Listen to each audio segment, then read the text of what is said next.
Hi guys, and welcome back to my channel. Today I'm going to be going over 2022 goals. I'm sorry this didn't get filmed yesterday because, as you can tell, I don't really have a voice because I'm sick, and I sounded very bad yesterday to the point where you probably wouldn't have been able to understand me. So to make this video a little bit shorter and easier on my voice, I wrote all of the goals down. This was supposed to be a chattier video, but I cannot talk for very long. So, anyways, I have 11 goals, and the reason we have 11 goals is solely because that's the amount of space on this paper. I was wanting to write more over here, but then we go a little crazy. So, anyways, for the first goal, I want to upload 75 videos onto YouTube, and that is going to be both an easy task and a difficult task because obviously 75 videos is a lot of videos, but I do plan on uploading my Transfer Tuesdays every Tuesday, so that would be 52 videos right there. So I'd really only have to come up with 23 videos throughout the whole year, which would be about 1.5 videos a week.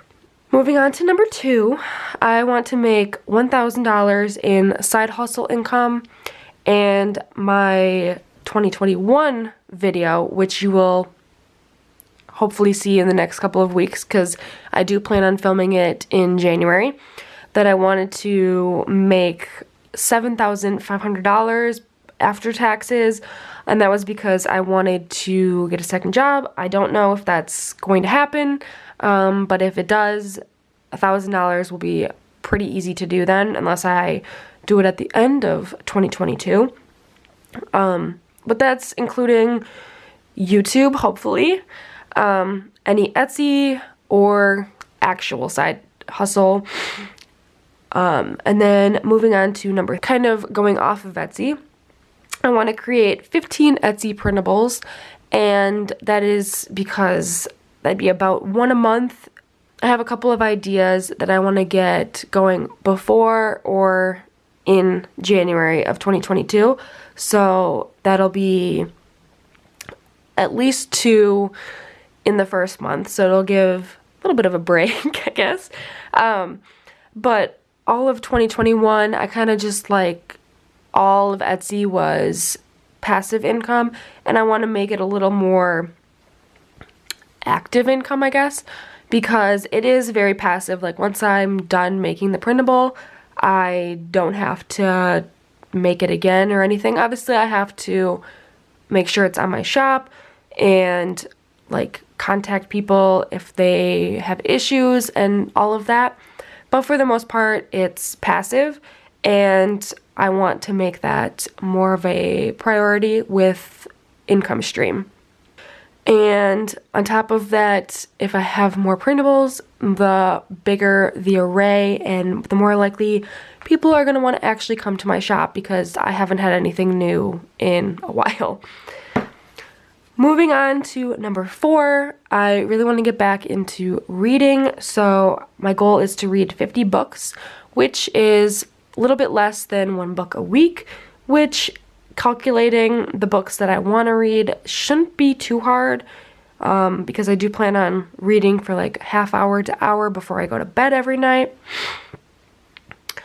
And I did actually make, I don't know if I printed it yet, but I did actually make a 50 book tracker that I'm probably going to put on my Etsy shop too. That doesn't count towards the 15 printables, but just in case you guys want to use the same tracker that I'm using.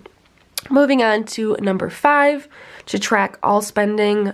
We have done a terrible job, and by we, I mean me, have done a terrible job at tracking what we're spending. We have so many different accounts that it's very difficult to track every week or every month or every other week what we've spent towards anything. And so I've kind of just because it's difficult, haven't done it. and I really need to get back into it and also probably condense some of our accounts.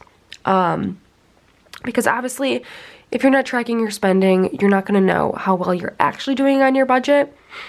Moving on to number 6, I want to be monetized on YouTube, and that's more so just my goal is to have 1,000 subscribers, and I feel like it's kind of a stretch goal, but it's doable.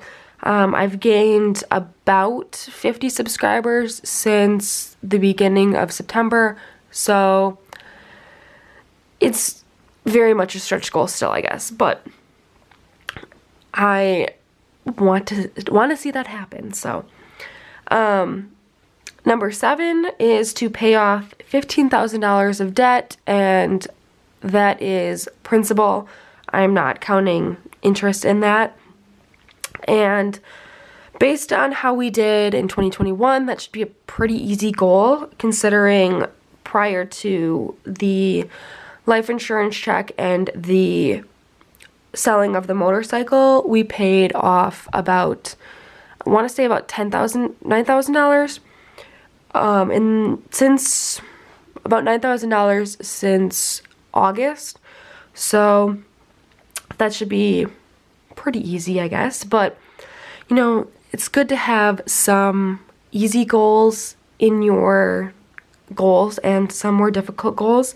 That is still a lot of money, but we also are paying a lot to debt just in minimums. So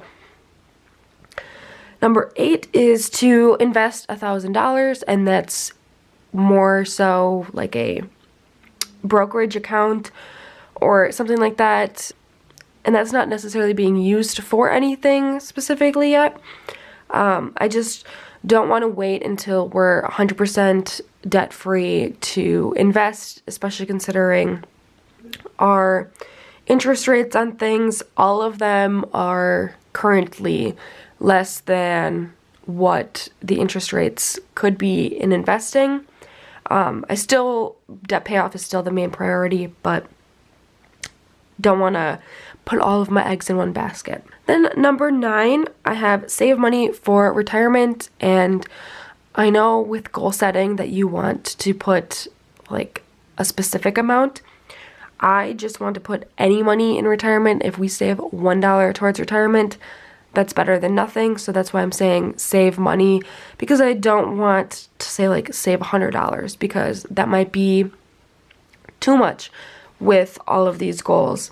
And so that's why I'm leaving it as save money for retirement. And then moving to number 10, I want to work out 40 times, and that's because I really want to get back in the swing of working out and being on kind of a schedule. We are supposed to be getting a gym membership, or we're supposed to be getting a gym membership at the beginning of December, so soon we'll be getting our gym membership, and 40 times would be less than once a week, and so I feel like that's a very doable goal.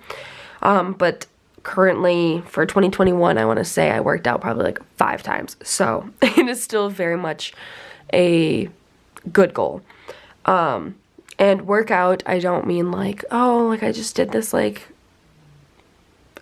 easy workout. Actually counting workouts as actual workouts.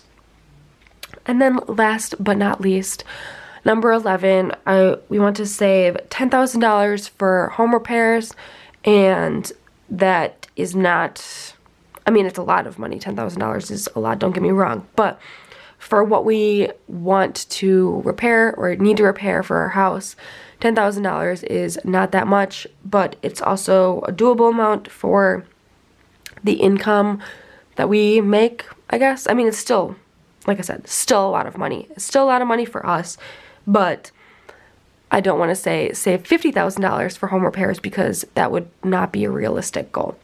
So, anyways, like I said, that's all of our goals, and I will keep myself accountable by talking you guys through this, or talking about this through the year. And at the end of next year, or I guess the end of 2022, we'll go over what I've completed, and the notes section is like, for instance, 75 videos, did I make 80 videos, or did I only make 70 videos, or that kind of thing. And let me know in the comments below what goals, or some goals that you've made for 2022, if any of the goals I made are similar to yours, or if you have some big goal and you're looking forward to doing that. Thanks for watching, and I hope you have a great rest of your year. Happy New Year, and I'll see you next year.